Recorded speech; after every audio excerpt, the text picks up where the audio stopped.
Welcome back to another Day Zero Teenage Mutant Ninja Turtle build, guys. Today we've got probably one of the characters that has the most excitement around them, Leatherhead Eager Expat. Well, I'm not exactly sure what an expat is. I'm not going to Google it here. So, Leatherhead is a 6 hand size 30 health character. They have the mutant keyword and the fire and water symbols. We have first form, so the first thing that you do after drawing up your hand for the turn. Add the top card of your rival's deck to their card pool face down. If they have 10 or more foundations, they add the top 2 cards of their deck to their card pool face down instead. So this automatically gives all of your attacks +1 to +2 speed, because your rival has cards in their card pool, and that's pretty strong. I can see why this character has turned a lot of heads, because we also have this response. Discard 1 card. After an attack is not blocked, it gets +1 or -1 damage for each card in your rival's card pool. So this is really good offensively, because you don't have to give up the card until you know the damage is going to be dealt. And you can just guarantee a whole bunch of extra damage. And then the minus, if you can't block something because, say, it's a high attack and you only have a low block in your hand, you can just discard the card and take less damage. So this character's got incredible power and incredible potential. I'm also very eager to see how this character plays. Once again, as with all of these Day Zeros, I'm building them without any other cards from pre-constructed decks, such as Challenger Series and Starter decks. And if you want to see sort of my take on a more competitive version of these characters, let me know in the comments below, and I'll probably make a stream of that. I've already got some designs kind of in the works, some things I'm thinking about. I've already had some interest generated, so I'm going to wait until the end of these Day Zeros to make a final decision. If I have enough people saying they want it, then obviously I'll give the people what they want. So let's start with our attacks for Leatherhead. We've got Knockout Punch, a 4/3, 3 low for 5 with a 2 low block, Fury and Punch. Excuse me. It says response, after this attack deals damage to a character, your rival loses 1 health for each card in their card pool. So you could throw this at the end of a string when you know your rival can't block, because we've stuffed their card pool a whole bunch, and not only deal the 5 damage here, but you could discard another card from your hand to give it a bunch of more damage, and then on top of that, they can lose more health, and this does not have the cannot reduce them below 1 health qualifier, so this can finish the game. A lot of damage is going to be done with this card. Next we have Chair Shove, a 5/3, 3 low for 6 with a 2 low block. Excuse me, I need to stop doing these so late at night. It has Blitz. Your rival adds the top card of their deck to their card pool face down. So if our rival has 10 foundations, opening with Chair Shove means they start with 3 cards in their card pool, making this effectively a 6 low 6, on top of any speed that we give it. So that's pretty good. Hello, Sam. Next we have Gator Roll, a 4/3, 2 mid for 6 with a 2 mid block. Blitz, this attack gets +1 speed for each card in your rival's card pool. Flip this attack after it resolves. So it will not be able to go to your momentum, because it flips after resolving, but effectively getting double speed for every card in your rival's card pool is huge, especially on a 6th base damage move. And then of course you have cards like Besiege, a 3/3, 3 mid for 4 with a 1 mid block, Charge and Fury. Blitz, this attack can only be blocked by cards with a printed block modifier of 3 or greater, which is going to be difficult if your rival's having to block through a stuffed card pool. And then Deadlock Blitz, so if your rival has at least 11 foundations, this attack gets +4 damage.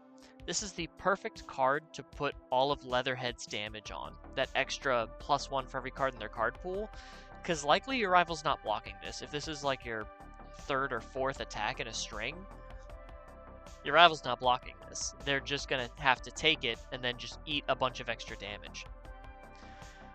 Then we have Lizard Tail Splitter, a 4/3, 3 mid for 4 with a 3 low block, Deadlock Echo, and Ranged. So Deadlock Echo means... Excuse me. Hopefully some caffeine will help. Deadlock Echo means if your rival has at least 11 foundations, you gain access to the Echo ability. Echo is a response that says spend 1 momentum. After this attack resolves, you may attempt to play it as your next form this turn from your card pool. If you do, flip it after it resolves. So it's really 2 attacks for the price of 1 momentum if your rival has at least 11 foundations. And then we have this enhance, discard 1 card. Your rival adds the 1 card from their hand to their card pool face up. Each player draws 1 card. So another way to continuously stuff your rival's card pool. They're likely going to have to build into Deadlock to deal with all this card pool stuffing so that they can pass their checks. And then you get to draw an extra card, and you can burn your rival for even more by pitching another card with Leatherhead to do even more damage. We have Super Grape Rush. This is a 7/3, 4 mid for 7 with a 2 mid block and the ranged keyword. But as a static, it gets -1 difficulty and -1 to its block modifier for each card in your rival's card pool. And then as an enhance, if your rival has 3 or more cards in their card pool, seal 2 rival foundations. So if they already have 3 or more cards in their card pool, let's say they have 3, this is a 4 difficulty, 7 damage move that also seals your rival's best 2 defensive pieces. This card is going to go crazy in Leatherhead. And finally, we have Wish Hard, a 3/3, 2 low for 4 with a 1 low block and the Fury keyword. It says Blitz, if your rival has 6 or more ready foundations, this attack gains stun 2. But that's not why we're playing Wish Hard. We're playing it for the response like any pony deck might. Response remove, after you discard this card during the combat phase, draw 1 card. So we discard it for Leatherhead to get a whole bunch of damage, and we get to draw a card, replacing the resource we lost. Onto our non-attack cards, we have our assets, Raphael's Sigh. This is a 0/5 with a 1 high block, Deflect 2 and Weapon. Deflect 2 is a response that activates in your hand, saying after this, you add this card to your card pool after the block step of your rival's attack. That attack gets -2 damage, and you can only use 1 deflect ability per attack, but it's a good way to take less damage when you're unable to block something. We have a response. After you discard this card, if you have no assets in your stage, build it. We discard a card on face with Leatherhead. So this is a great way to just build this in after we've discarded it. And then enhance, sacrifice, if you have no cards in your hand, this attack gets -2 damage. So if you're playing a damage reduction game with Leatherhead discarding a card to take less damage based on how many cards are in your rival's card pool, and you discard down to no cards, you can just get an emergency -2 damage from Raphael's Sigh. And lastly, for assets, we have Item Box, a 2/5, 2 low block, unique asset. It says Enhance Commit, return this attack to its printed speed and damage, return it to its printed zone, and if it was unblockable, it is no longer unblockable. It just resets everything to factory basics, and that's all you have to deal with, hopefully. And then no actions in this deck for this day 0 build, but I did choose a backup, one of the new secret rares, Ray Fillet Singing Stingray. The 4/5, 4 stamina, 0 mid block, water attuned backup. It has ally, unique, and elusive. Elusive is the new static for backups that says this backup cannot be attacked by a rival's first attack each turn. So they'll have to play an attack at you or another non-elusive backup and then attack Ray Fillet. But the thing is, Leatherhead doesn't say after an attack that targets you is not blocked. So if your rival attacks Ray Fillet with their second attack, you can discard a card from your hand to give that non-unblockable attack -2 damage, which might keep Ray Fillet alive.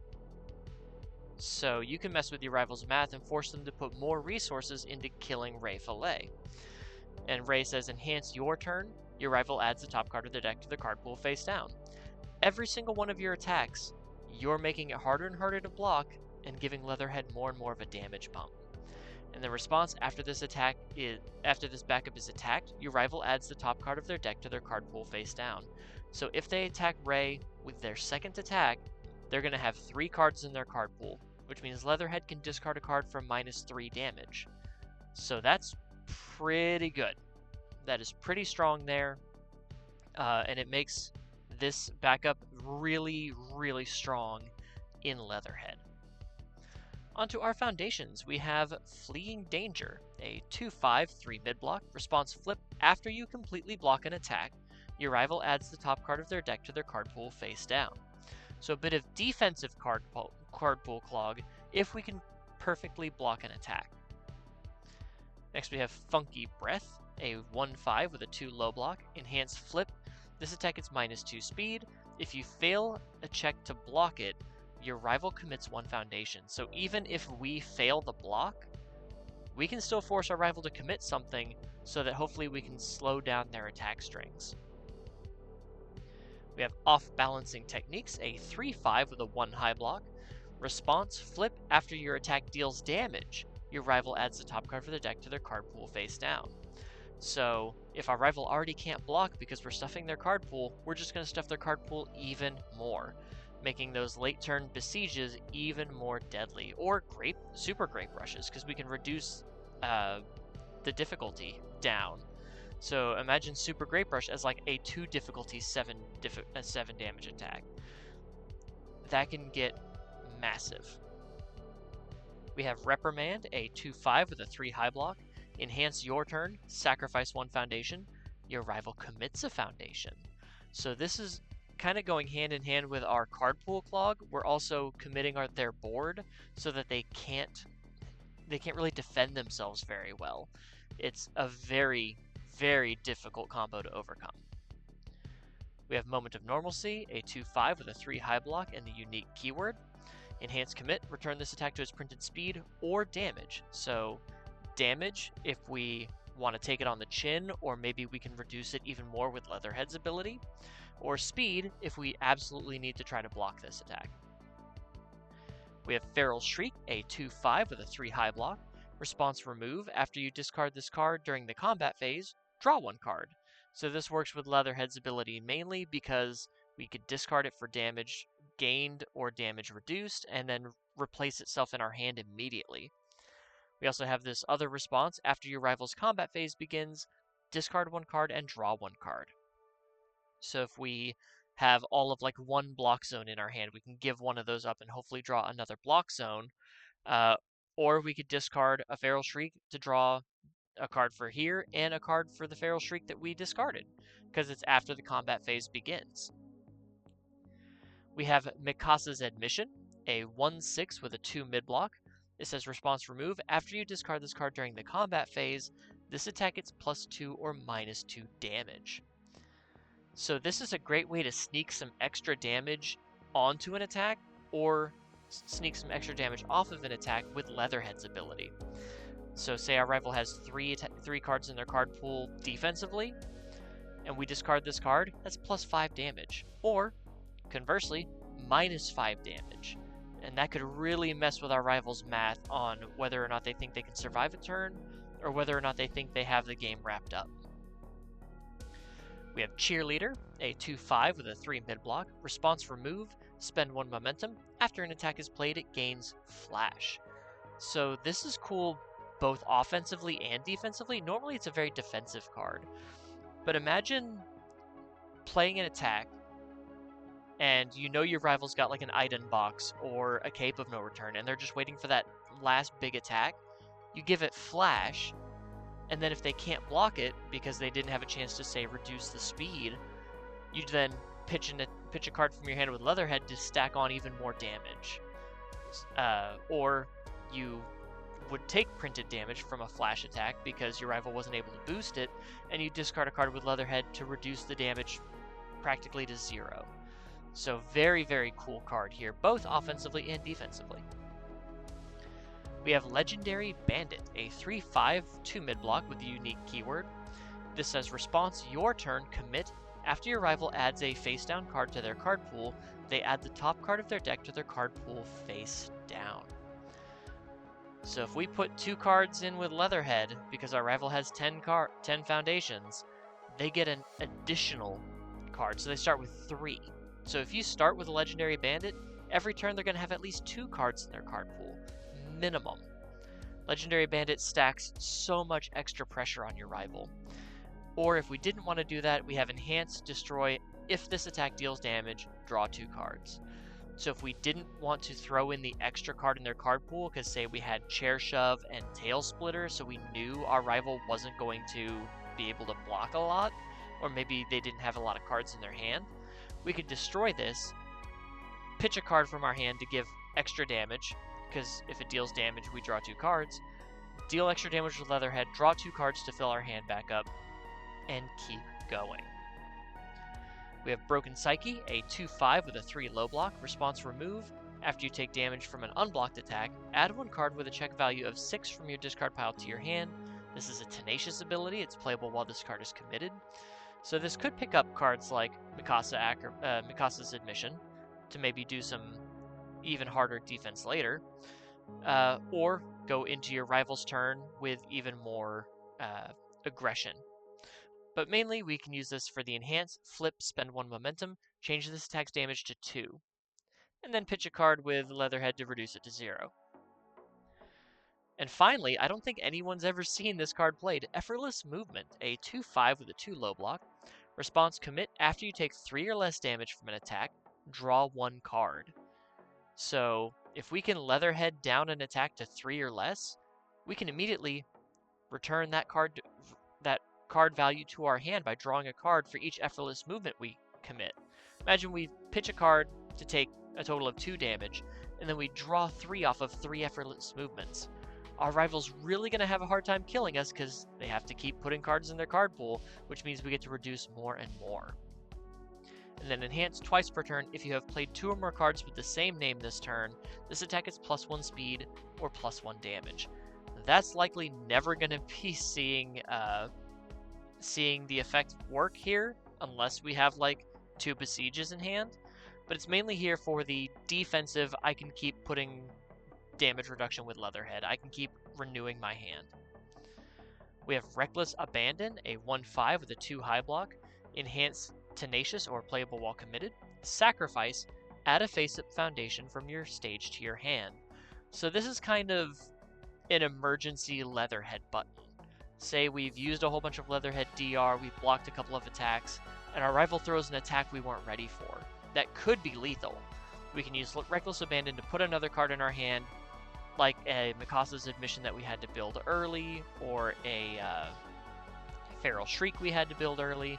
We could pick it up and discard it for more damage reduction and stay alive. And then lastly, we have Singing Fish, a 1/5 with a 3 high block.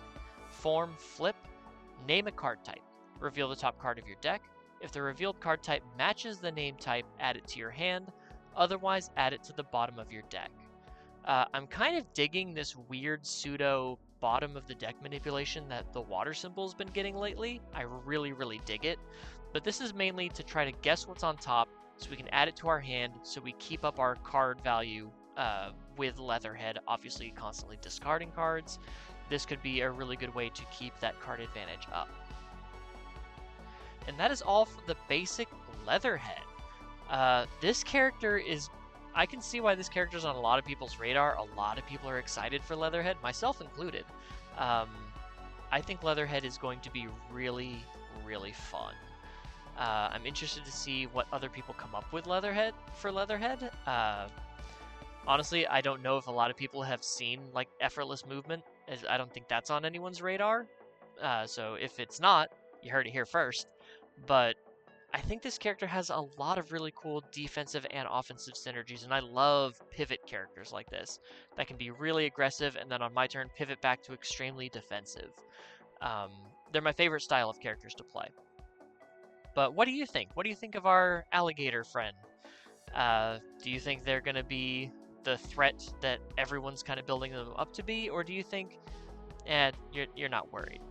Let me know in the comments below, and let me know if you want to see more competitive versions of these characters also in the comments below, so maybe I can start working on those. Either way, I hope to see you in the next one. Take care, guys.